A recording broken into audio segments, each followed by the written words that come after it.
Ano ang tingin nyo ang ipapayo sa Pangulo para mas maging malakas yung ekonomiya natin, pati na rin yung hold niya sa, especially sa peace and order? Maata akong mawala sa alyansa.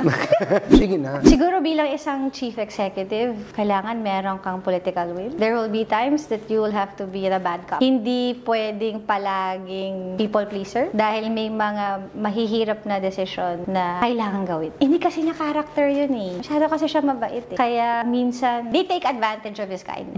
So, he's totally different from the father na. Ganon, yung talagang, alam mo, may hold, meron siya command. Siguro yun yung kailangan medyo ilabas. Ilabas ng konting tapang. Yung tapang will show na you are, kumbaga, I've got everything under control. Don't panic. Yun ang magiging dating nun, ano? Oo na. Pag sinasabi, mataas po ang presyo ng ano, everything is under control. Kailangan may sense of confidence para pati yung mga nakikinig at nanonood sa inyo, huwag kang maglala.